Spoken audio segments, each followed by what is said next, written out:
Whether you're stuck in traffic, hitting the gym, or just winding down, we are here to spill the hottest tea from your favorite Bravo shows. From the wildest reunions to the quietest social media unfollows, we cover it all. So welcome back to Reality TV Podcasts and Clips. Subscribe if you haven't yet. Let's get into it on 3, 2, 1. Okay, so we have to start in Beverly Hills. I mean, things are just shifting so dramatically. Usually we have to wait for the reunion for any real truth, but Jennifer Tilly is out here, and she is basically dismantling the entire production narrative in real time. It's incredible, and it's so rare to have someone on the cast who just doesn't seem to care about the game of being a housewife. Right. She's an Academy Award nominee, a poker champion. She isn't there for, the paycheck or the Instagram followers. Exactly. And because of that, she's giving us this very raw, almost anthropological look at the group. She talked about a major blowout in LA. A major one, involving Kyle Richards, Erica Jane, and Dorit Kemsley. And for anyone who's been watching, that is the end of the Fox Force 5. That trio has been the center of power on that show for years. Oh, for years. For Jennifer to call the fight tragic and gnarly, I mean, that tells you this wasn't some petty argument over glam. No, this sounds like a real friendship actually fracturing. Yeah.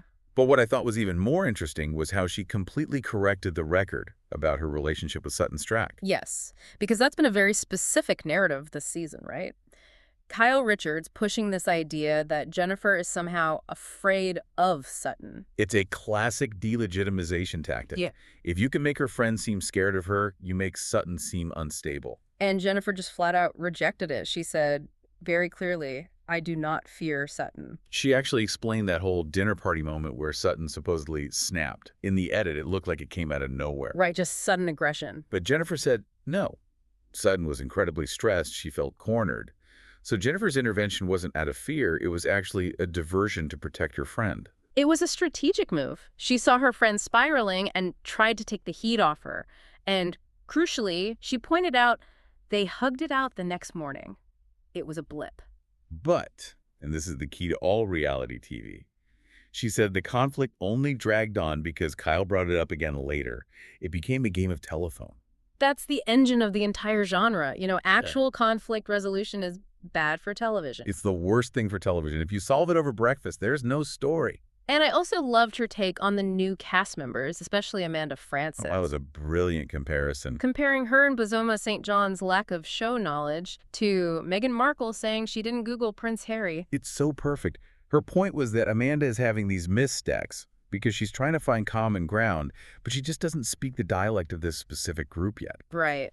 Jennifer joined because she thought it would be campy and fun, so she did her homework. Well, speaking of things that are definitely not fun, we should probably get into the state of Kyle Richards and Mauricio Umansky. There was so much talk over the holidays about them reconciling. A lot of talk, mostly because of that one party in Aspen where they were seen together. And we can now definitively say that's not happening.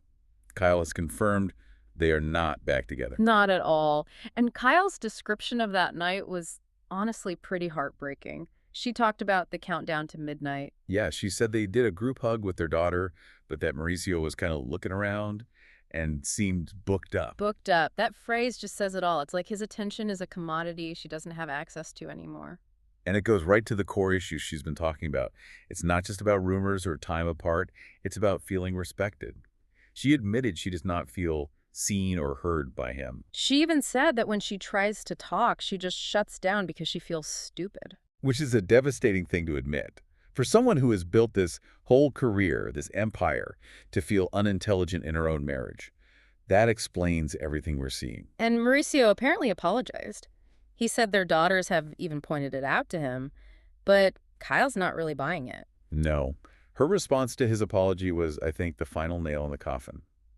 She told him, I just think that that's who you are right now. That isn't anger, that's acceptance, and acceptance is always the last stage before it's really, truly over. It is. She said that Aspen trip told her everything she needed to know. They're avoiding the big talk about divorce, but the emotional marriage, that seems done. Okay, so from a marriage ending in Beverly Hills to a very confusing new beginning in Salt Lake City. Yes, we have to talk about Bronwyn Newport. She announces her split from Todd, and then almost immediately she's spotted in Paris with a 32-year-old model. Named Brandon Good. Bronwyn moves very fast. And the internet sleuths, who were honestly better than the FBI, found a really fascinating connection. They always do. This guy, Brendan Good, he is not new to the Bravo world. He was in Playgirl with Nimon de Lesseps from New York. Which, of course, immediately brings up the Housewife Hunter label. When you see a guy pop up with multiple reality stars, you have to start questioning the motive. You do. Is it about romance or is it about getting past? And the timeline is just, it's what makes people so skeptical. Yeah. She was commenting on his Instagram about a Knicks game right after the reunion taping where she announced the breakup. And now there's video of them sharing a coat in Paris. It's all very, very public. It feels like a statement to Todd, doesn't it? I'm in Paris with a younger model. Whether it's real or not, she's making sure people see it. Definitely. But Salt Lake City isn't just about messy romance. There's a much more serious situation with Mary Cosby's family. Her son, Robert Cosby Jr., has been released from jail. And this is one of those storylines that really grounds the show in a very harsh reality. He served 2 months, and the charges were significant. Oh, very. He pleaded guilty to assault on a police officer, criminal trespassing, and violating a protective order that involved his in-laws. This was not a minor issue. And his release terms are really strict. We're not talking about a slap on the wrist. No, it's a heavy supervision structure, 36 months of probation, 75 hours of community service. Plus mental health and anger management evaluations. And crucially, while he was inside, his divorce was settled.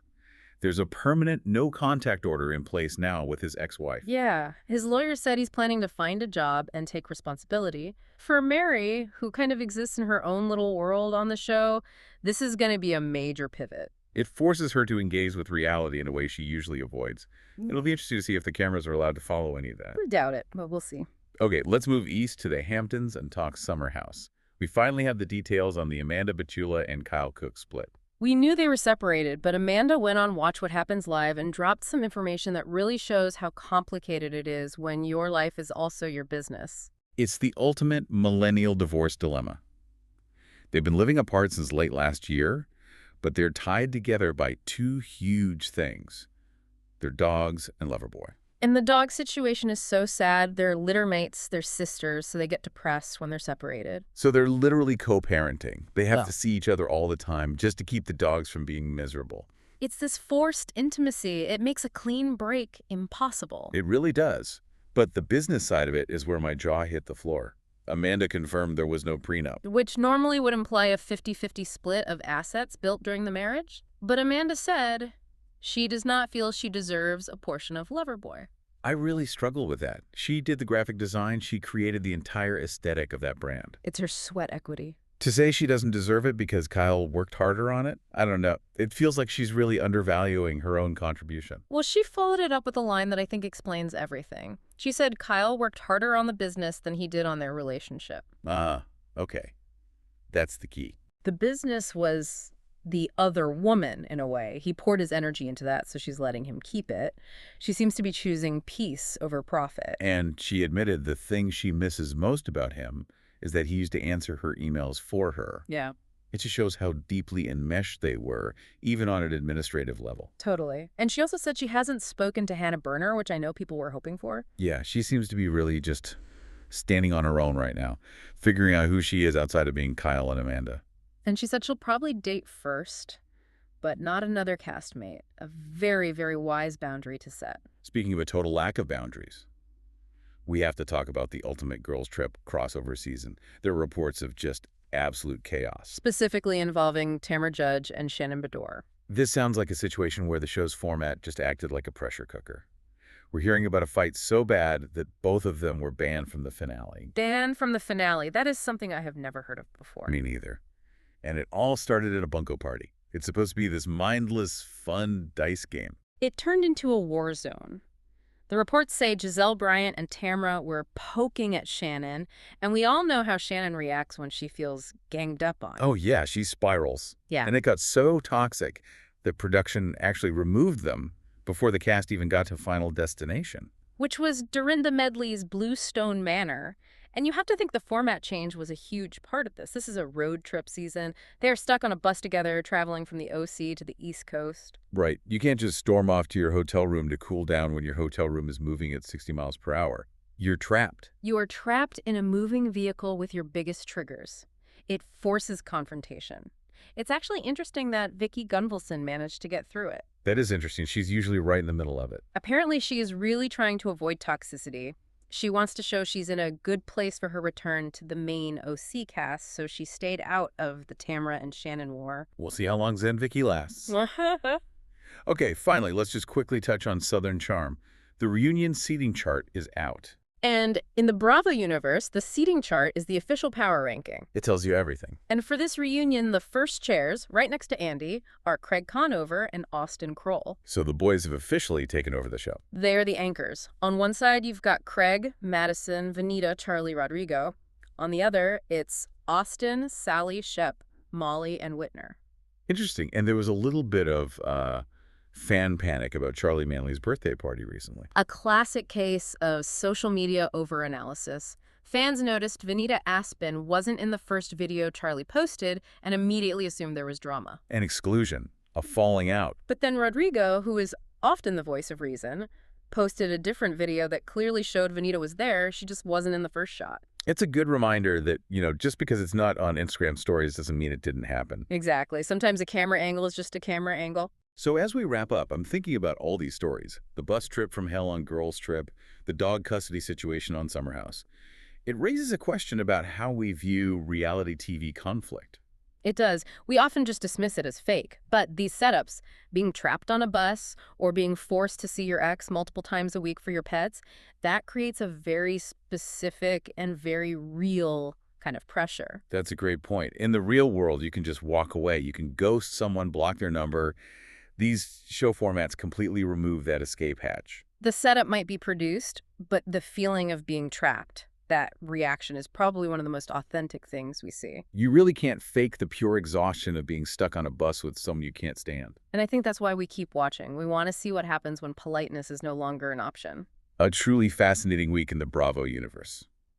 Thank you for listening to this deep dive. We will be back soon with more updates as the tea continues to spill.